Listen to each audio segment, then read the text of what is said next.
अपनी बात शुरू करूं उसके पहले यहां बहुत सारे साथी, क्योंकि ये तो बंगाल यानी कला की भूमि है, कलाकारों की भूमि है और बहुत सारे लोग अनेक प्रकार के चित्र बना करके लाए हैं, फोटो लेकर के आए हैं, तो ये खड़े रह करके बाद में डिस्टर्बेंस करते हैं। तो मैं चाहता हूं पहले उनको कलेक्ट कर लूं। अगर आप जो चित्र लाए हैं, अगर पीछे आपका नाम होगा तो मेरी तरफ से आपको मैं धन्यवाद का पत्र भेजूंगा।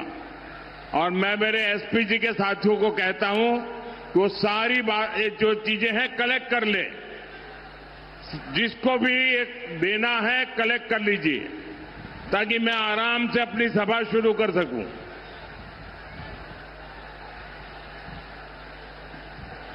ये आपके प्यार के लिए मैं आपका बहुत आभारी हूं। एक दूसरा काम करेंगे, इस चुनाव में जो उम्मीदवार है वो जरा आगे आ जाए। जो इस चुनाव में कैंडिडेट है, जो कैंडिडेट है वो आगे आ जाए, एक कतार में जरा खड़े हो जाए। मैं मेरा भाषण शुरू करने से पहले मेरे इन सभी साथियों को मिलकर के आपके पास आता हूं।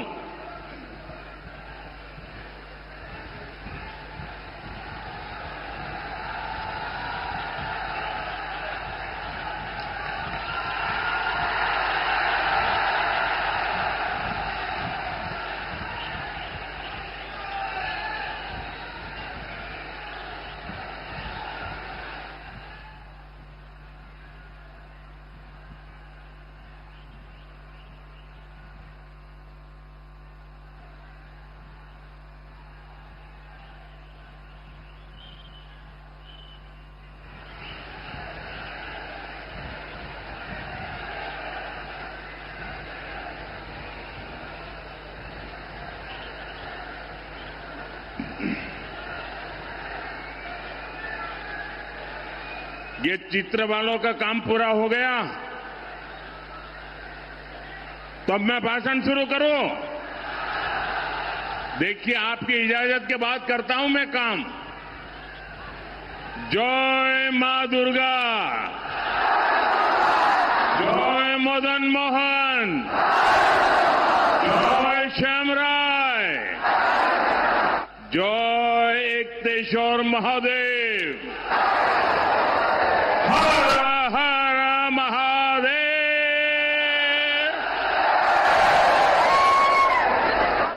आपनादेर सबाइके शुभो नववर्षो जानाई। बांग्ला नववर्ष शुरू होने के बाद मेरी ये पहली जनसभा है। आज अक्षय तृतीया का शुभ दिन भी है। मेरी कामना है समस्त देशवासियों पर मां लक्ष्मी की कृपा बरसती रहे। साथियों, ऐसे पावन अवसर पर ये सभा मंदिरों के इस शहर में होना अपने आप में सौभाग्य की बात है। आप यहां दूर सुदूर से आए हैं, बहुत लंबा सफर करके आए हैं और मैं देख रहा हूं कि बंगाल में जहां भी जाता हूं, हर जनसभा पहले से ज्यादा बड़ी होती जा रही है। सारे पुराने रिकॉर्ड टूट रहे हैं। मुझे बताया गया 2-2, 3-3 घंटे से लोग बैठे हैं। ये सुबह का समय है और मैं देख रहा हूं धूप में कितने लोग खड़े हैं। उधर हेलीपैड पर मैं कल्पना नहीं कर सकता हूं ये माहौल, ये प्यार, ये उत्साह, ये उमंग, ये निर्मम सरकार के प्रति गुस्से का भी प्रतीक है।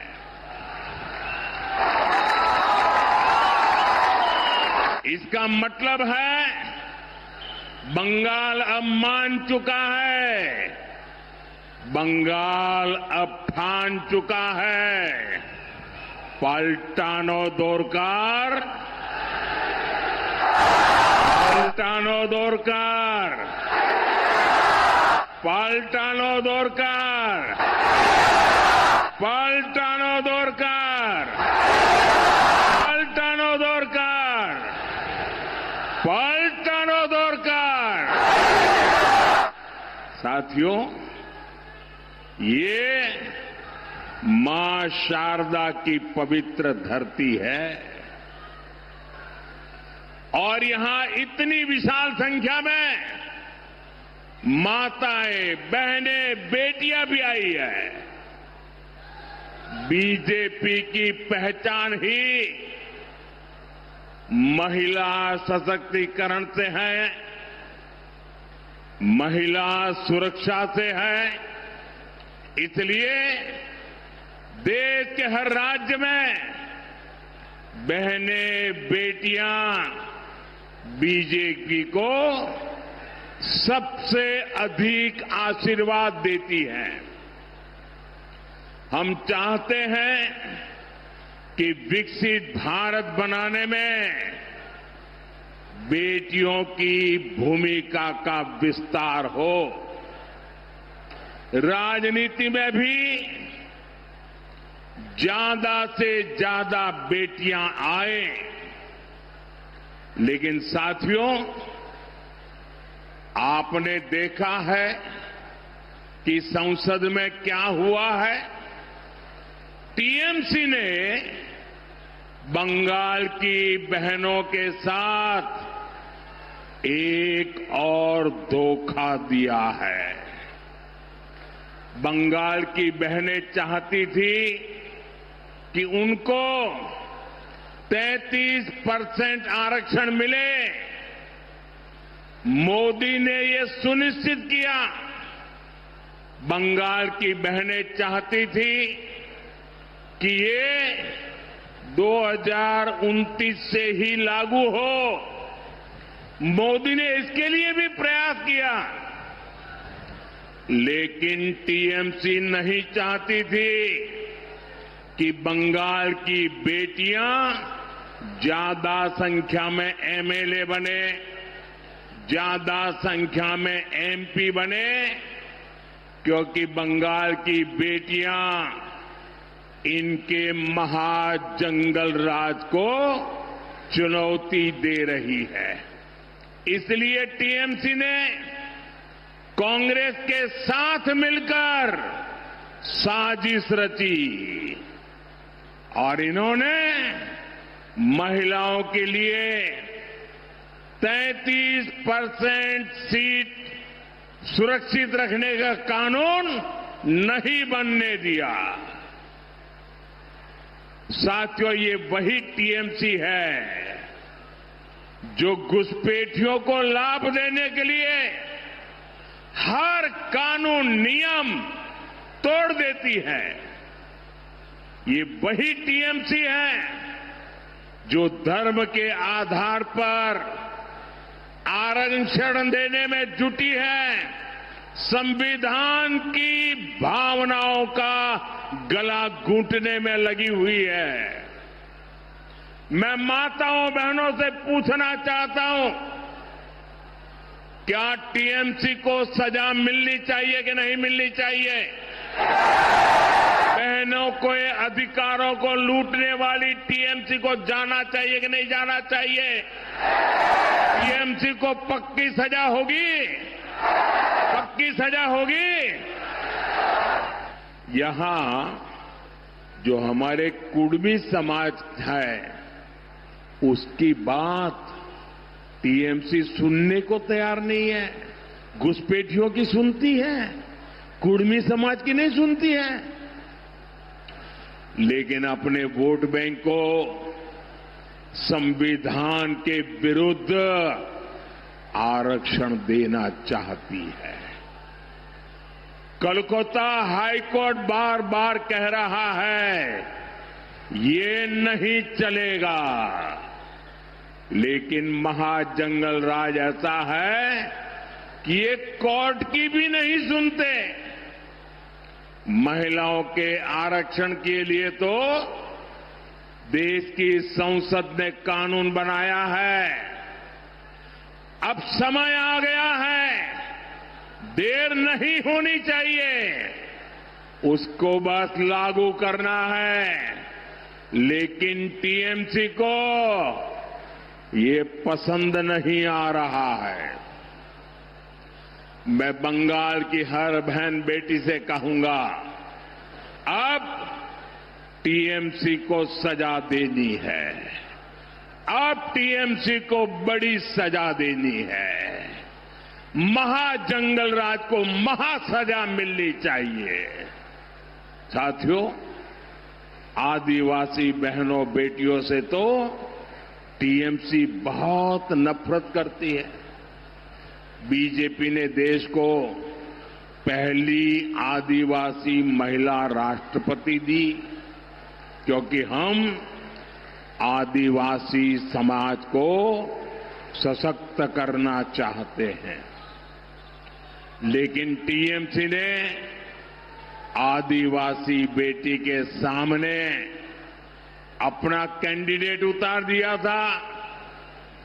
जैसे नेहरू जी ने बाबा साहब आम्बेडकर को पराजित करने के लिए उम्मीदवार उतारे थे, वैसे ही कांग्रेस टीएमसी ने आदिवासी राष्ट्रपति को पराजित करने के लिए बहुत बड़ा खेल खेला था। यानी ये नहीं चाहते थे कि आदिवासी बेटी देश की राष्ट्रपति बने। साथियों, आज पूरी दुनिया राष्ट्रपति द्रौपदी मुर्मू जी का सम्मान करती है, लेकिन आदिवासी विरोधी टीएमसी उनका अपमान करती है। यहां बंगाल में जब राष्ट्रपति जी आई तो टीएमसी ने कैसे उनका अपमान किया, ये पूरे देश ने देखा है।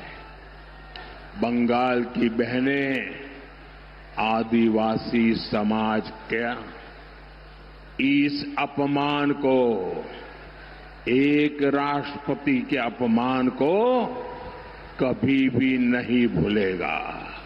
आप मुझे बताइए, राष्ट्रपति का अपमान हमें मंजूर है क्या? राष्ट्रपति का अपमान हमें मंजूर है क्या? राष्ट्रपति का अपमान करने वालों को सजा मिलनी चाहिए कि नहीं मिलनी चाहिए? राष्ट्रपति का अपमान ये महिलाओं का अपमान है कि नहीं है? राष्ट्रपति का अपमान आदिवासियों का अपमान है कि नहीं है? राष्ट्रपति का अपमान संविधान का अपमान है कि नहीं है? साथियों, बहनों की सुरक्षा, आप माताओं बहनों का सम्मान और आप माताओं बहनों की समृद्धि, ये बीजेपी की प्राथमिकता है। अभी टीएमसी सरकार के भ्रष्टाचार की वजह से बंगाल की महिलाओं को वो लाभ नहीं मिलता जो बीजेपी सरकार में मिला करता है, जो बगल में असम में मिलता है, जो बगल में त्रिपुरा में मिलता है, जो बगल में उड़ीसा में मिलता है, जो बगल में बिहार में मिलता है। वहां की महिलाओं को जो मिलता है वो आपको ये टीएमसी की निर्मम सरकार नहीं देने देती। बंगाल में बीजेपी सरकार बनेगी तो गरीब बहनों को मुफ्त राशन मिलेगा, कोई आपका राशन छीन नहीं पाएगा। बंगाल की बीजेपी सरकार महिलाओं को पक्का घर बनाने के लिए पीएम आवास योजना के तहत 1.5 लाख रुपए तक की मदद देगी। कितना कितना की निर्मम सरकार ने यहां आयुष्मान योजना रोक रखी है। बंगाल में बीजेपी की सरकार बनते ही यहां महिलाओं को 5 लाख रुपए तक की मुफ्त इलाज की सुविधा देगी। कितने रुपए की? कितने रुपए की? 5 लाख रुपए। अगर किसी महिला के घर में किसी को किडनी से जुड़ी बीमारी हुई है तो उसे सरकारी अस्पतालों में मुफ्त डायलिसिस की सुविधा भी मिलेगी। 1 रुपया खर्चा नहीं होगा। साथियों, यहां बंगाल में अभी मातृशक्ति भरोसा कार्ड की बहुत चर्चा है। इससे बंगाल की हर बहन बहुत खुश है। इससे बंगाल की बहनों को हर साल 36,000 रुपये 36,000 टाका मिलेगा। 36,000। लेकिन इससे भी कहीं ज्यादा हमारी बहनों को सरकार से मदद मिलेगी। यहां बीजेपी की सरकार बनने पर गर्भवती महिलाओं को 21,000 रुपये की मदद दी जाएगी। संतान होने पर 5,000 रुपये की मदद केंद्र सरकार द्वारा भी बहनों को दी जाएगी। बेटियों को एजुकेशन के लिए 50,000 रुपये की मदद मिलेगी। बंगाल की 75 लाख बहनों की कमाई 1 लाख रुपये से अधिक हो, इसके लिए उन्हें लखपति दीदी अभियान से जोड़ा जाएगा। मुद्रा योजना के तहत बहनों को स्वरोजगार के लिए 20 लाख रुपये तक की मदद दी जाएगी और खेती से जुड़ी बहनों के घर हर साल 9,000 रुपये अलग से आएंगे। बंगाल की मेरी माताओं बहनों, बंगाल में बीजेपी सरकार आपकी आमदनी भी बढ़ाएगी, आपकी आय भी बढ़ाएगी। इतना ही नहीं, आपकी बचत भी बढ़ाएगी। आपका बिजली बिल 0 हो। बिजली बिल कितना? कितना? इसके लिए हर लाभार्थी परिवार को पीएम सूर्यघर योजना के तहत करीब 80,000 रुपये बीजेपी सरकार देगी। 80,000 रुपये बीजेपी सरकार यहां की बहनों को सस्ते एलईडी बल्ब भी देगी। साथियों, हम यहां बांकुड़ा की बहनों को हम पाइप से सस्ती गैस भी देने वाले हैं। इससे जुड़े प्रोजेक्ट का शिलान्यास करने का अवसर मुझे ही मिला था। यहां जब हमारी सरकार बनेगी तो इस प्रोजेक्ट पर और तेजी से काम किया जाएगा। साथियों, यहां पीने के पानी की बहुत समस्या है। टीएमसी का सिंडिकेट आपके नल को, आपके जल को भी लूट रहा है। बिहार में भाजपा एनडीए सरकार है। वहां करीब करीब हर घर तक नल से जल पहुंच चुका है। आप यहां भी बीजेपी का सीएम बनाइए, फिर बीजेपी का पीएम और बीजेपी का सीएम मिलकर बंगाल के आपके घर तक नल से जल पहुंचाएगा। यानी बीजेपी की डबल इंजन सरकार बंगाल की बहनों को डबल बेनिफिट देने वाली है। साथियों, बंगाल के ये चुनाव नया इतिहास बनाने जा रहे हैं। टीएमसी का भय काल जाने वाला है। बीजेपी के भरोसे का सेवा काल आने वाला है। और साथियों, 4 मई को क्या नतीजे आने वाले हैं, इसकी झलक टीएमसी के बड़े नेताओं की भाषा में दिख रही है। कोलकाता में जो उनके बड़े नेता हैं, उनकी धमकियां, उनकी गुंडागर्दी की भाषा, उनका रोना धोना, ये 4 मई से पहले का एग्जिट पोल है। टीएमसी नेताओं की ये धमकियां खोखली है। इन धमकियों के पीछे टीएमसी वालों का डर है।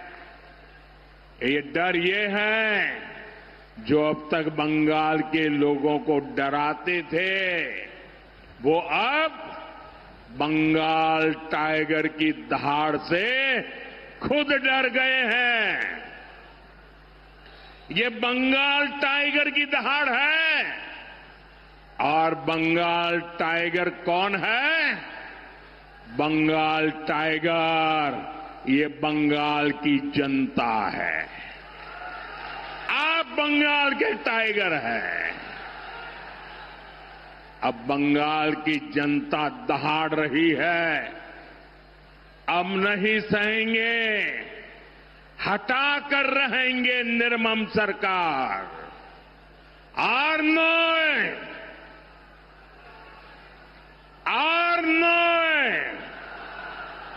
এখন বদল চাই। এখন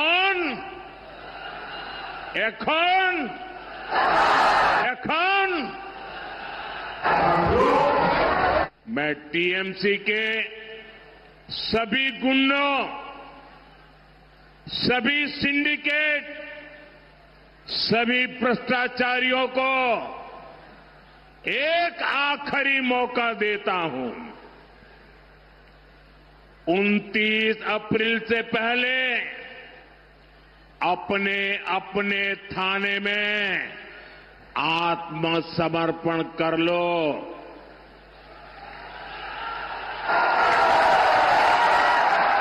यहां पर 23 तारीख के पहले कर लो, क्योंकि 4 मई के बाद कोई भी बच नहीं पाएगा।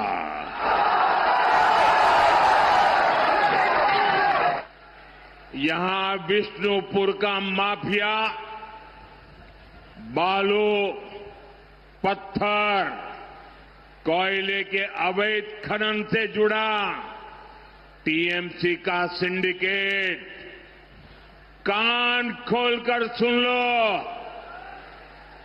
कान खोलकर सुन लो, ये सब छोड़बे ना। ये सब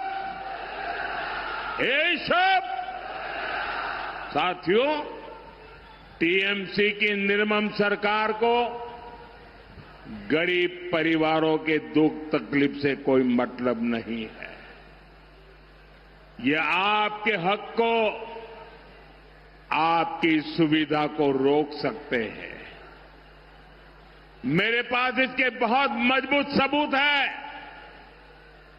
आप मेरी बात ध्यान से सुनिएगा, साथियों, बांकुड़ा कला, सूर और संगीत की धरती है।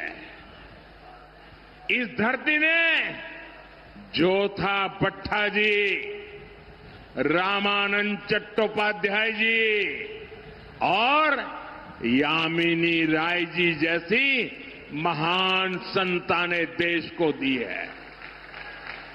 बांकुड़ा के कण कण में, रज रज में शिल्प है, शिल्पियों का कमाल है। यहां कदम कदम पर टेराकोटा की समृद्ध कला और शिल्प के दर्शन होते हैं।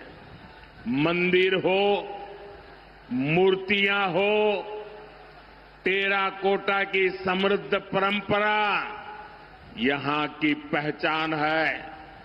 साथियों, ऐसे ही काम से जुड़े कारीगरों, मूर्तिकारों के लिए मोदी ने पीएम विश्वकर्मा योजना बनाई।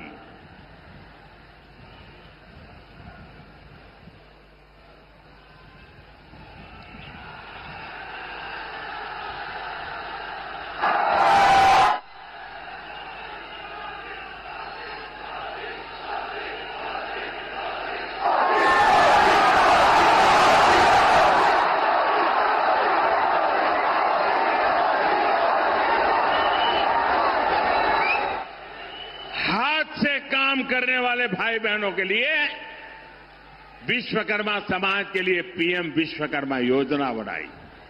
इसके तहत केंद्र सरकार आधुनिक ट्रेनिंग और हजारों रुपयों की मदद दे रही है। आपके पड़ोस में ओडिशा है, वहां लगभग 7.5 लाख गरीब विश्वकर्मा साथियों ने इस कैंप में अप्लाई किया है। ओडिशा में बीजेपी सरकार है, इसलिए वहां तेजी से काम हो रहा है।